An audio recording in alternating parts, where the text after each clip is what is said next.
Alright guys, this is the video for level 3A multiplying decimals. This one's going to look a little bit different because I know it's kind of hard to read sometimes when I write with the mouse. Since I'm going to have a lot of writing and figuring things out, I thought I would just go ahead and write in pen. That way hopefully we can read it a little bit better. So we're working on multiplying decimals, so we have a couple of rules that we want to know. So we want to multiply the decimals as usual, ignoring the decimal point. So we don't have to worry about lining up the decimals like we did when we multiplied. We just are going to ignore it for right now. The product, which is the answer to a multiplication problem, will have the same number of digits behind the decimal as the multiplicand and multiplier combined. So basically we will be counting how many digits come after the decimal when we multiply. So for example, these ones here, we're going to determine how many digits will be behind the decimal in the solution, but do not solve. So first off, I want to tell you that this is a new way we're going to see multiplication written, and that is with a dot. So anytime you see a dot written between two numbers, that means that they want you to multiply the numbers. We're going to start seeing the X for multiplication less and less and more the dot. Okay, so we're not going to actually multiply these. We're going to determine how many digits will be behind the decimal in the solution. So let's go ahead and I'm going to circle the numbers that come after the decimal point. So in 46 7/10, I have 1. And then I have 16, which has none. So that means there will be 1 digit.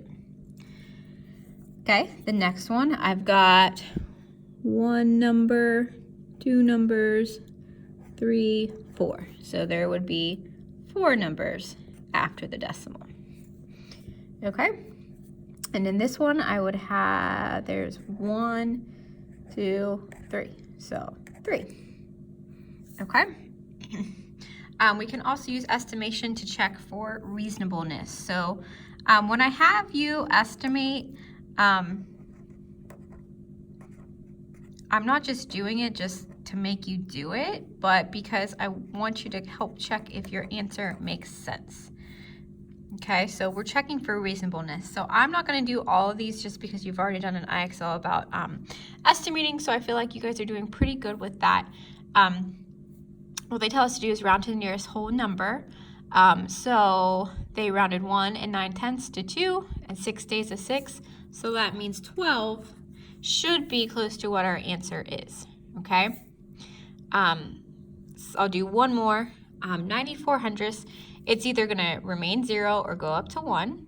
But since it's 0.94, that's closer to 1. And then I have my 5. And if I multiply those, I will get 5. So that's what my answer should be somewhat close to. Okay? All right, now let's get into actually multiplying.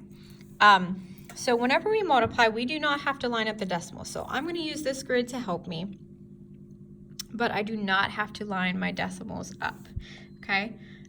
So I've got 6.8 times 3. So I'm just going to multiply like normal. So 3 times 8 is 24, carry the 2. 3 times 6 is 18 plus 2 gives me 20. Now my decimal, I need to count how many digits I have after the decimal. So in 6.8, I have 1 number. And in 3, I have none. So altogether, I have 1. So that means I start on the right-hand side. I move over 1 digit. And that's where my decimal will be. So my answer is 20 4/10. Okay? Next one. All right, once again, do not want to line my decimals up. I won't give the decimal its own box this time. Okay, so 7 times 5 is 35. Carry the 3. 7 times 1 is 7 plus 3 gives me 10. Now I don't really need to multiply everything times a 0 because it's going to be a 0 and it's not going to change my answer, so I'm not going to do that. Okay, let's look. So in 15, I have no numbers after the decimal point. Remember, the decimal in 15 would be after the 5. So when you can't see it, it's always at the end of the number. So there's no numbers afterwards. And then in 7/10, I have 1. So that means if I start at the end, I'm only going to move my decimal over 1 spot, and it's going to go right there. I will get 10 5/10. Okay, go ahead and do this last one. Pause the video, then come back to check your answer.